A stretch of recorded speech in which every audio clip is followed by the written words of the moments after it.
Ok, bienvenue dans un nouvel épisode. Aujourd'hui, on va parler musculation et on va aborder deux sujets. Dans un premier temps, on va parler du développé couché et comment garder ses épaules en bonne santé. Et dans un deuxième temps, on va parler des machines à câbles et pourquoi vous devriez les intégrer dans vos entraînements. Vous allez voir, ce sont des machines que j'affectionne particulièrement, mais je vais toujours vous expliquer pourquoi. Il y a toujours une logique derrière, bien entendu. Mais sans plus tarder, parlons du développé couché. Alors, le développé couché, c'est vraiment l'exercice de prédilection pour tous les adhérents de musculation qui aimeraient travailler sur leurs pectoraux. Lorsqu'on pense pectoraux, directement, il y a développé couché qui va avec. Et ça, c'est vraiment un truc international pour ceux qui connaissent le dicton Monday is chest day. C'est vraiment véridique dans tous les pays du monde dans lesquels je suis allé.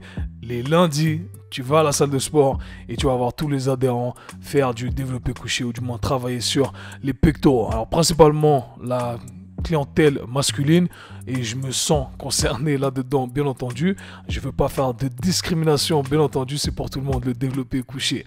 Mais alors, le développé couché, ça cause parfois plusieurs problèmes. Il y a des gens qui se plaignent de douleurs à l'épaule pendant l'exercice, donc ils sont un peu réticents quant à cet exercice, ou des gens qui se sont abîmés les épaules en faisant cet exercice-là. Et moi, j'en faisais partie. Alors pour la petite anecdote, j'adorais le développé couché. Quand j'ai commencé la musculation, je ne connaissais absolument rien, mais je connaissais le développé couché. Donc c'est ce que j'ai fait. J'ai commencé avec la barre à vide et je rajoutais 2,5 kg chaque semaine et je suis arrivé à pousser 155 kg.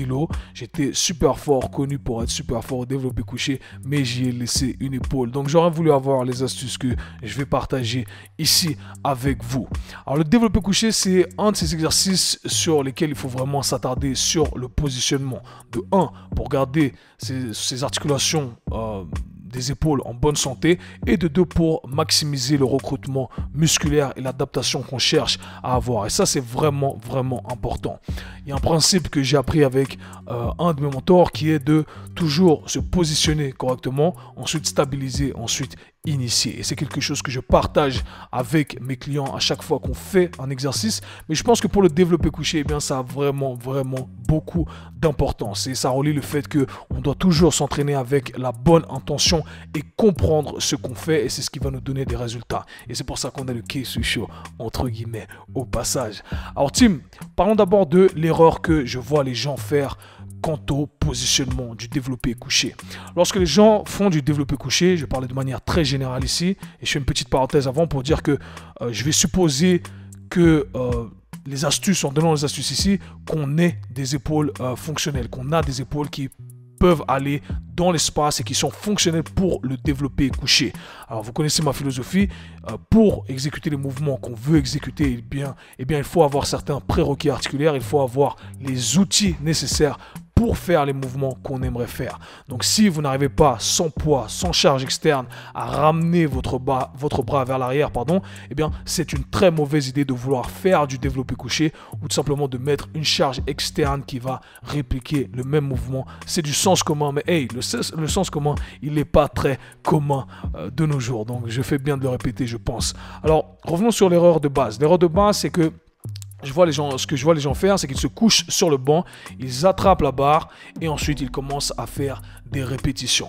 Alors comprenons un peu ce qui se passe ici. Lorsque on se couche sur le banc, notre dos est relativement plat, d'accord? On a une cambrure naturelle, mais le dos est relativement plat. Le haut du dos va être un peu arrondi. Et ce qui va se passer, c'est que les omoplates vont un peu aller vers l'avant, d'accord? Donc on va avoir légèrement une protraction des omoplates. Et ce qui va se passer lorsqu'on attrape la barre dans cette position-là, eh bien lorsqu'on va ramener ses coudes vers le bas, tout le stress va être placé sur la partie antérieure de l'épaule, sur la partie avant de l'épaule. Ces tissus-là vont être étirés, tout le stress est placé sur ces derniers et voilà, malheureusement, ces tissus n'ont pas forcément la capacité de tolérer toute la charge auquel ils vont être exposés.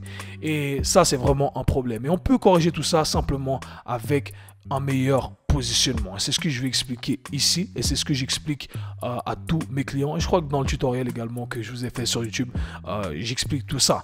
Alors, l'idée, quand vous mettez dans la position de développé couché, la première chose à faire, c'est de bien planter ses pieds ancrés au sol. On plante bien ses pieds au sol, on est stable. Et ensuite, ce qu'on veut chercher à faire, c'est à faire une extension de la partie thoracique de la colonne vertébrale. Donc, le haut de la colonne vertébrale, on aimerait sortir son torse. D'où l'importance, encore une fois, j'en reviens à la mobilité, d'avoir une bonne segmentation, un bon contrôle sur sa colonne vertébrale.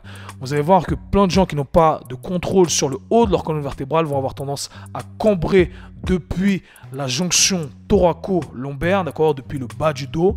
Et à partir de là, ça va créer un pincement. Bref, ça va faire super mal. Donc, encore une fois, l'importance de bien segmenter le haut de sa colonne vertébrale. Ensuite, ce qu'on veut faire, c'est qu'on aimerait ramener ces omoplates vers l'arrière. D'accord? On aimerait les coincer l'une contre l'autre. Et ensuite, on aimerait les ramener vers le bas. Et à ce moment-là, on active, c'est un mot que j'aime pas trop utiliser, mais on engage, et voilà le mot plus approprié, on engage toute la musculature du dos. Et là, il va se passer plusieurs choses, mais j'aimerais que vous visualisiez tout ça pour comprendre ce qu'on est en train de faire. Quand on est en train déjà de ramener ces omoplates vers l'arrière et vers le bas, on engage toute cette musculature du dos, on a les pieds ancrés dans le sol, ce qui va nous permettre de générer un maximum de tension, ce qui va nous permettre d'irradier notre corps avec plus de tension et ça va nous permettre donc de produire plus de force avec les muscles qui sont mobilisés dans l'exercice. En l'occurrence ici, les pectoraux, les deltoïdes, etc., etc. Ce qu'il faut comprendre, c'est que quand on n'a pas un bon positionnement et qu'on fait un mouvement polyarticulaire, eh bien, la charge ne va pas être répartie de la bonne façon. Nous, ce qu'on aimerait à chaque fois qu'on fait un mouvement, et on aimerait faire les choses avec la bonne intention, consciemment, bien se positionner, parce que ça va nous permettre d'avoir une bonne répartition de charge. Et quand vous comprenez ça, vous comprenez que pourquoi plein de gens font du développé couché et n'arrivent pas à le ressentir dans leurs pectoraux. Ce qui m'amène au deuxième point ici. Quand je ramène mes omoplates vers l'arrière et vers le bas, qu'est-ce qui se passe? Je me permets donc de ramener mon omoplate un peu plus vers l'arrière, d'accord? Et ça me permet donc, ça va forcer mon articulation de l'épaule, donc mon os ici, l'os de mon bras, être un peu plus sur le côté. Et ça va me forcer donc à contracter mes pectoraux pour faire une abduction de l'humérus, une abduction de l'os du bras, d'accord? Ce qui va engager les pectoraux. Parce que ce flot de tissu ici, les pectoraux sont responsables de cette action-là. Ils permettent de ramener le bras vers l'intérieur du corps. Et lorsqu'on ramène ces omoplates donc vers l'arrière, ici, eh bien, ça nous force à engager ces tissus-là. Lorsqu'on relâche ces omoplates et qu'on les met vers l'avant, pour ceux qui ont le format audio, ça, il va falloir imaginer tout ça, d'accord? Pour ceux qui me voient en vidéo, c'est plus simple. Eh bien, je ramène mes omoplates vers l'avant et lorsque je pousse, vous pouvez tester, eh bien, il n'y a pas autant d'engagement des pectoraux. Alors que si je ramène mes omoplates vers l'arrière et que je pousse, eh bien là, j'ai un bon engagement au niveau de mes pectoraux. Ce sont les seuls qui font le travail. Alors que si je laisse mes omoplates pousser, d'accord, je ne sais pas comment on appelle ce muscle en français, serratus anterior, je ne sais pas comment on dit ça, pour ceux qui voilà, veulent faire la traduction. En gros, c'est lui qui fait le travail. Ce ne sont plus les pectoraux qui font une grande partie du mouvement où on pousse. Alors si on coince ces omoplates, eh bien, ça nous permet de nous focaliser uniquement sur les pectoraux, ce qui veut dire que ces derniers vont faire la majorité du travail. Ces derniers vont être principalement sous tension, ce qui veut dire qu'on va mieux les recruter, ce qui veut dire qu'on va mieux les développer. Voilà, je vous ai donné plein de secrets ici. Donc, un meilleur positionnement est égal à un meilleur recrutement, d'accord? Et en plus de ça, le fait de ramener ces omoplates vers l'arrière et vers le bas, qu'est-ce qui se passe? Ça stretch tout le flot de tissu de l'avant de nos pectoraux, d'accord? Et ça va ramener nos épaules un peu plus vers l'arrière, ce qui veut dire qu'on a plus d'amplitude de mouvement avec laquelle jouer, ce qui va enlever tout le stress qu'on mettait auparavant sur la partie antérieure de ses épaules. Donc on va enlever tout ce stress inutile. Et là on a une bonne répartition. Là on a 80% de pec, 10% de deltoïdes, 10% de triceps. Okay, c'est très arbitraire, mais c'est juste pour que vous compreniez ce ratio-là. Et ça, franchement, c'est un secret que je vous passe là. C'est un secret. Donc j'espère que vous allez l'appliquer correctement. Et ça en revient toujours au fait que on doit avoir un bon contrôle sur ses articulations. Être mobile, ce n'est pas juste faire des grands écarts et des trucs de fou pour Instagram. C'est avoir un contrôle, savoir exactement ce qu'on fait avec ses articulations et pouvoir tenir ces positions-là, être fort dans ces positions-là. Et même pour votre volonté de construire du muscle, eh bien, il est très important de contrôler ces articulations. Ok, donc j'espère que pour vous, ça a du sens ici. Parlons maintenant des machines à câbles. Les machines à câbles que j'adore. Franchement, si je devais avoir un outil, je garderais uniquement les machines à câbles. Alors pourquoi j'aime autant les machines à câbles et pourquoi je vous recommande de les mettre dans votre programme? Parlons, on va essayer de faire un versus ici. Machine à câbles versus poids libre, comme ça aura du sens pour vous. Ce qu'il faut comprendre, c'est que chaque exercice a un profil de résistance, un endroit où la charge, où c'est plus dur et un endroit où c'est pas dur du tout. D'accord? Et ça va dépendre de notre positionnement dans l'espace, ça va dépendre du positionnement de notre membre dans l'espace. Et il y a des moments, lorsqu'on utilise des poids libres, des haltères, eh bien, il y a des moments où nos muscles ne sont pas challengés, ils ne sont pas sous tension parce qu'on n'est pas en train de combattre la gravité, d'accord? On n'est pas en train de se mettre dans une position adéquate qui permettent de challenger nos muscles. Donc on va essayer de mettre ça en exemple ici. Si je fais une, comment on dit ça en français, lateral raises, lever latéral, j'imagine, pour les épaules, ok? Pardonnez mon français technique de musculation. Donc ici, je fais une levée latérale pour l'épaule. Ce qu'il faut comprendre, c'est que en haut du mouvement, eh bien, c'est très très dur, ok? Avec une haltère, c'est très dur, mais je descends, c'est toujours dur, c'est toujours dur. Et au bout d'un moment, eh bien, j'arrive à un certain angle où il n'y a pas de tension. Et il en va de même pour quasi tous les exercices. Vous allez vous retrouver dans certaines positions où vous n'êtes tout simplement pas sous tension.